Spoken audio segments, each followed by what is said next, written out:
Hi everyone, how are you doing today? I'm out here in my backyard again in my favorite reading spot. Do you have a favorite reading spot at home? I sure hope you do. Today I'm going to read you a story called Ada Twist, a Scientist, and it is by author Andrea Beatty and illustrated by David Roberts. So sit back and relax. Here we go. Ada Marie, said not a word till the day she turned 3. She bounced in her crib and looked all around, observing the world, but not making a sound. She learned how to climb and make her big break with a trail of chaos left in her wake. She ran through the day chasing each sound in sight and didn't slow down till she conked out at night. Her parents were frazzled, but tried not to freak, as Ada grew bigger and still did not speak.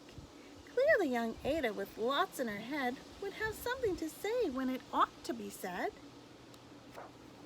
That's just what happened when Ada turned 3. She tore through the house on a fact-finding spree and climbed up the clock just as high as she could. Her parents yelled, "Stop!" as all good parents would. Ada's chin quivered, but she did not cry. She took a deep breath and simply asked, "Why? Why does it tick and why does it talk? Why don't we call it a granddaughter clock? Why are there pointy things stuck to a rose? Why are there hairs up inside of your nose?" She started with why, then what, how, and when. By bedtime she came back to why once again. She drifted to sleep as her dazed parents smiled at the curious thoughts of their curious child, who wanted to know what the world was about. They kissed her and whispered, "You'll figure it out." Her parents kept up with their high-flying kid, whose questions and chaos both grew as she did. Even Miss Greer found her hands were quite full when young Ada's chaos wreaked havoc at school. But this much was clear about Miss Ada Twist. She had all the traits of a great scientist. We have a little visitor here. Can you see my cat here? This is my cat, Holly. Ada was busy that first day of spring, testing the sounds that made mockingbirds sing, when a horrible stench whacked her right in the nose, a pungent aroma that curled up her toes. "Zowie!" said Ada, which got her to thinking, what is the source of that terrible stinking? How does a nose know there's something to smell, and does it still stink if there's no nose to tell? She rattled off questions and tapped on her chin.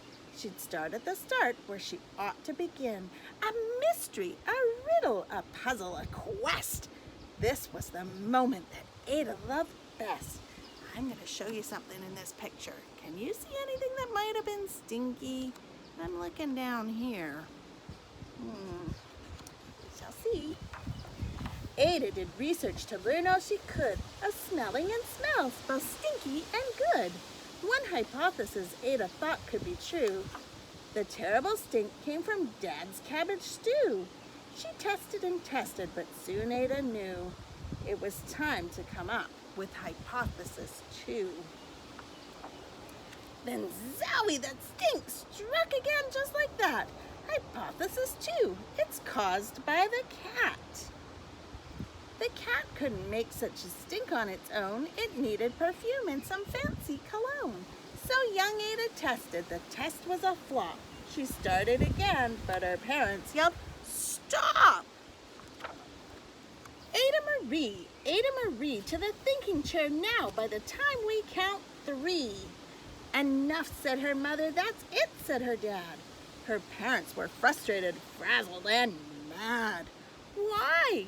Ada questioned. Her mother said, "No." "What?" Ada queried. Her father said, "Go." "You've ruined our supper. You've made the cat stink. Enough with your questions. Now sit there and think." She looked at her parents. Her heart turned to goo. Poor Ada Twist didn't know what to do. She sat all alone by herself in the hall, and Ada once more could say nothing at all. And so Ada sat, and she sat, and she sat, and she thought about science and Stu and the cat, and how her experiments made such a big mess. Does it have to be so? Is that part of success? Our mess is a problem, and while she was thinking, what was the source of the terrible stinking?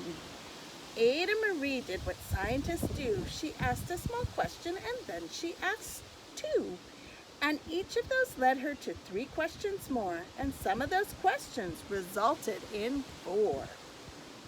As Ada got thinking, she really dug in. She scribbled her questions and tapped on her chin. She started at why, and then what, how, and when. At the end of the hall, she reached why once again. Oopsies, it's getting a little windy out here. Her parents calmed down and they came back to talk.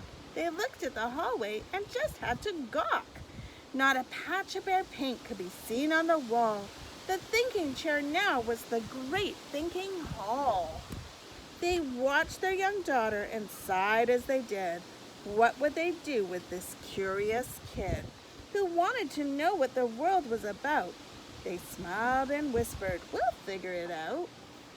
And that's what they did, because that's what you do when your kid has a passion and a heart that is true. They remade her world. Now they're all in the act of helping young Ada sort fiction from fact. She asked lots of questions. How could she resist? It's all in the heart of a young scientist. And as for that smell, what can Ada Twist do? But learn all she can with her friends in grade 2. Will they discover the stinks that curls toes? Well, that is a question, and someday, who knows? And that's the end of our story about Ada Twist. Now, just one thing about this book. I'm not sure that writing on the wall was a very good idea for Ada Twist to do. I think if I did that, my mom and dad would have been really, really upset with me. So don't write on walls. Get some scrap paper and write on that for your ideas. I'll see you next time.